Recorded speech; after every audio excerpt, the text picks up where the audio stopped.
Hello and welcome to the Pickwatch podcast. I'm Casey Joyner, the football scientist. You may remember me from my 14-year stint with ESPN where I covered the NFL and fantasy football. I'm now on the independent path via my website, thefootballscientist.com, and I'm also doing a weekly pick'em article for Pickwatch. My Week 6 picks went 8-6, bringing my 2020 season mark to 62-28, or a 68.9% win rate. Here are my Week 7 picks. Each section details which team is predicted to win and provides a quick summary of why that selection was made. The picks also contain a confidence value for each selection based on a 1 to 10 scale, with 10 being the most confident and 1 being the least confident. Now on to the picks. Let's start with the Thursday night game of the New York Giants at Philadelphia. The Giants' offense has been an ongoing issue this year, but Big Blue's defense has stepped up of late with 7 sacks, 5 takeaways, and 2 return touchdowns over the past 3 weeks. Doug Peterson has used incredibly creative game planning to keep the Eagles more than competitive against a brutally tough schedule over the past 3 weeks, and should be able to do the same this week despite the loss of Miles Sanders and potential loss of Lane Johnson to injury.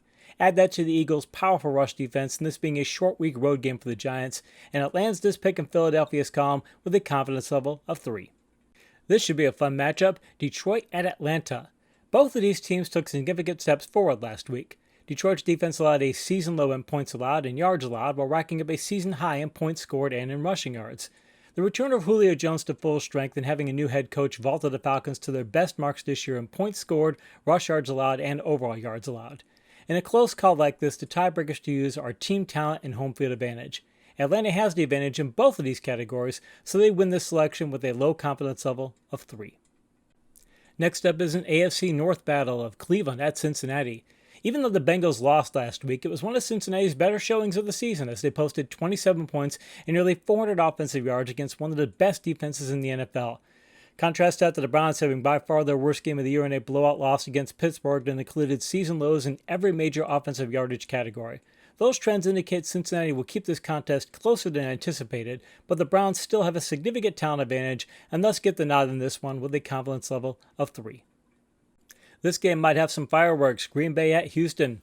The Houston offense has seen a huge production spike since Romeo Crennel took over as head coach, as the Texans have posted 30-plus points and 400-plus offensive yards in the past 2 contests.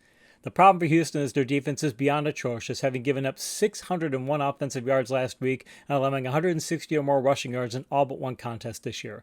Green Bay's offense struggled last week against Tampa Bay's powerhouse defense, but their dominant offensive line will thrive in this matchup. That is more than enough to land this pick in the Green Bay column with a confidence level of 5.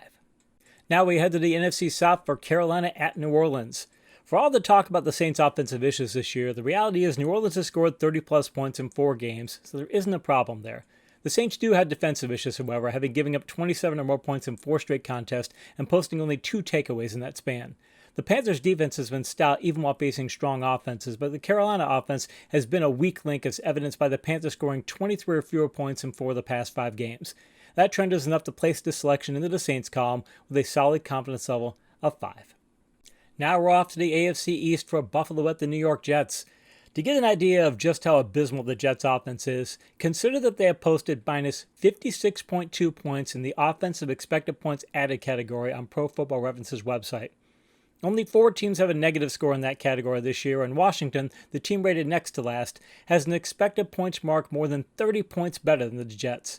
Buffalo's defense hasn't been stellar this year, but they can shut down this platoon while letting their explosive offense carry its share, a combination that leads to a very confident pick with a confidence level of 7. Now we head to what should be the best game of the week, Pittsburgh at Tennessee. Doesn't get much better than a slugfest matchup between 2 undefeated power-centric teams. The Titans have scored 84 points over the past 2 weeks and just put up 601 offensive yards against the Texans, while Pittsburgh has scored 76 points over the past 2 weeks, in part due to the Rookie of the Year candidate Chase Claypool racking up 5 touchdowns. The tiebreaker here is defense, as Pittsburgh may have the best defense in the league, while Tennessee has allowed 30 or more points in 3 of the past 4 games. That's enough of an edge to give this pick to the Steelers, but it truly is a toss-up selection, so it's only with a confidence level of 1. Next up is a matchup that isn't quite what it used to be, Dallas at Washington. It's tough to find adjectives to describe just how bad the Cowboys' defense has been this year, so let's just go with the fact that opposing teams have scored 34 or more points against the Cowboys in 5 straight games. Dallas' defense has generated only 2 turnovers all year long and posted only 1 sack on 3 occasions. Andy Dalton was a bust in his first game under center, leading Dallas to a season low in points scored and offensive yards. With Washington coming off of its best defensive showing since Week 1 and its second highest offensive yardage total, the football team has a very good chance to pull off an upset, but Dallas does have many more offensive playmakers, and thus is the pick here by the smallest of margins with a confidence level of 1. Now we go to one of the marquee games of the week, Seattle at Arizona. Seattle's season has been a dichotomy of Russell Wilson's record-setting touchdown pass totals and a defense that has yet to hold an opposing team to under 400 yards. Those factors don't point out the real key to the Seahawks' success, however, as their defense is tied for the league in takeaways per game, which is why they've been able to win shootout contests at an undefeated pace. Arizona's offense is perfectly capable of holding its own in the shootout, and their defense can't rack up takeaways nearly as well, so this is truly a toss-up game that goes to Seattle via home field advantage with a confidence level of 2. Now we're off to the AFC West for Kansas City at Denver. It's odd that people are surprised that the Chiefs are leaning more on the ground game this year. Over the past 2 seasons, the Chiefs are 5-4 in shootout games defined as contests where each team scores 24 or more points, and they're 15-1 in non-shootout games. That track record shows why Kansas City wants to get in the ground and pound contest and use their elite passing game as a way to allow them to stay with that mode as often as possible. Denver has scored more than 21 points only once this year and is very unlikely to do so in this matchup, so the Chiefs are the pick here by a wide margin with a confidence level of 9. This matchup doesn't happen very often. Jacksonville at the LA Chargers. Chargers head coach Anthony Lynn wasn't sold on the idea on changing Justin Herbert as a starting quarterback, but after Herbert racked up 576 offensive yards and 7 touchdowns over the past 2 games, the quarterback battle was over. Having Herbert under center does not bode well for the Jaguars, as their defense has given up 30 or more points in 5 straight contests and has allowed 2 of its last 3 foes to tally 180 or more rushing yards. Jacksonville's offense is also stuck in neutral, as the Jaguars have scored 16 or fewer points in 3 of the past 4 games. Merge those trends together and add this game being in LA, and it equals a confident win for the Chargers with a confidence level of 6. This might be the most intriguing matchup of the week, San Francisco at New England. Both of these teams have had disappointing 1-loss records this year, and turnovers are the main reason why. New England is 2-0 in games where they have a turnover differential advantage and 0-3 when they don't, while the 49ers were upset in consecutive games against the Eagles and 49ers because they had a -5 turnover differential in those contests. New England's offense has given up a turnover in every game this year, while the 49ers have posted 3 games of 0 turnovers, so the odds lean in San Francisco's favor to be ahead in that category and on the scoreboard at the end of the game, so they get this pick with a confidence level of 3. We could call this one the John Gruden Bowl, Tampa Bay at Las Vegas. Tampa Bay's destruction of the Packers' offense last week finally seemed to get the world on board of the Bucs' defense being a powerhouse platoon. Tampa Bay's defense ranks first in yards per play and yards per carry and ranks second in net yards per pass attempt. The Buccaneers' offense is now healthy and playing to its talent level, but more importantly, they have only committed 2 turnovers in the past 4 games.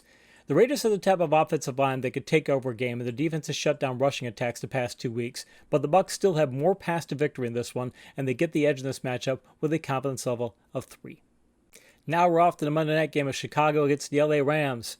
Both the Rams and the Bears are going against the league-wide grain of high-scoring games this year, as these teams have both tallied only 1 shootout game in 6 contests. The key difference is the Bears go this route by necessity, as they have posted fewer than 300 offensive yards in 3 straight games, while the Rams have tallied 400 or more offensive yards in 4 contests and thus could win a higher-scoring matchup more easily.